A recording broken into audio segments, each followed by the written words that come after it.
Créés pour servir le public, les médias les plus suivis de la Guinée font face à des acharnements de plusieurs types.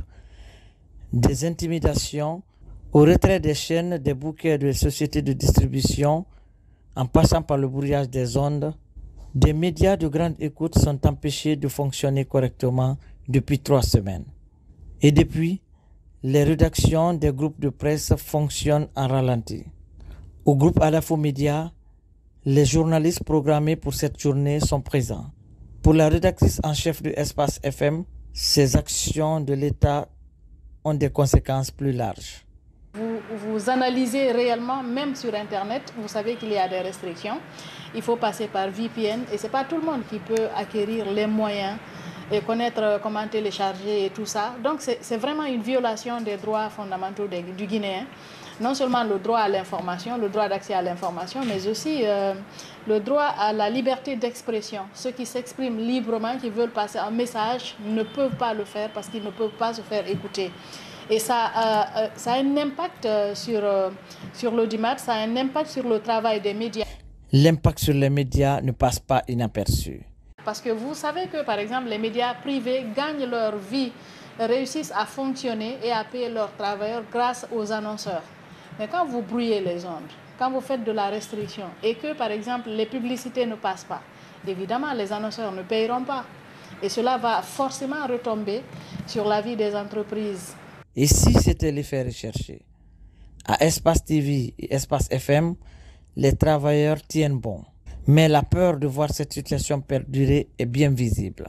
Au groupe Dioma, les activités sont au ralenti également. Le service minimum est assuré par l'équipe du jour. Le studio est désert, pas besoin de se demander ce qui se passe.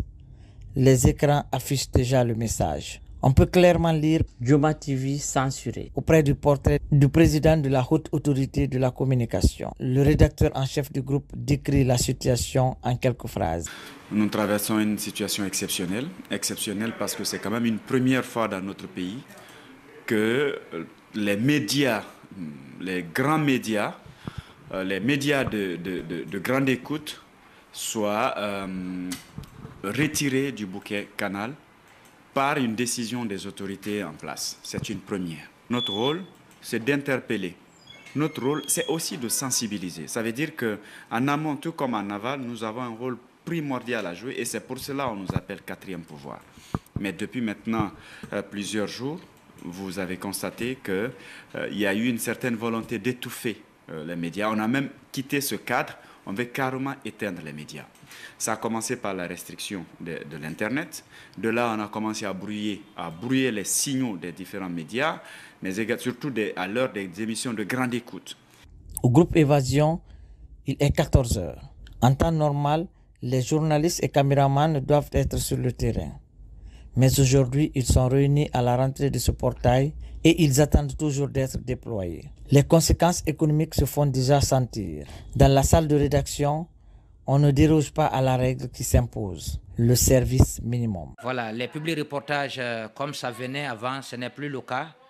Donc, nous sommes obligés, en tant que responsables nous-mêmes, de mettre la main dans la poche pour pouvoir faire tourner la boîte.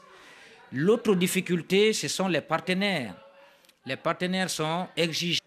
Pour la plupart, d'ailleurs, ils ont engagé des procédures afin de nous demander de payer leur argent. Parce que certains avaient déjà payé des spots, d'autres, c'était des magazines et autres là. Puisque la télé ne s'est pas arrêtée, nous diffusons aujourd'hui sur un autre satellite, mais un satellite qui n'est pas beaucoup regardé en Guinée. Donc ils ont décidé de résilier le contrat. L'argent qui avait été déversé dans notre caisse aujourd'hui, ils nous demandent de leur restituer leur argent, ce qui est leur droit. Donc aujourd'hui, nos caisses sont vides. Aujourd'hui, nos programmes sont à l'arrêt. Et la maison fonctionne difficilement. C'est le service minimum qui est là. Au groupe Fréquence Média, la quasi-totalité des émissions de Film FM sont déjà arrêtées. À part une seule qui fonctionne et qui est d'ailleurs diffusée en live streaming, donc sur l'Internet, qui se trouve aussi restreint. Les difficultés que subissent les médias guinéens ces derniers moments sont perçues comme une trahison pour beaucoup d'observateurs, surtout pour ceux qui ont suivi avec intérêt les premières heures du CNRD après le 5 septembre 2021.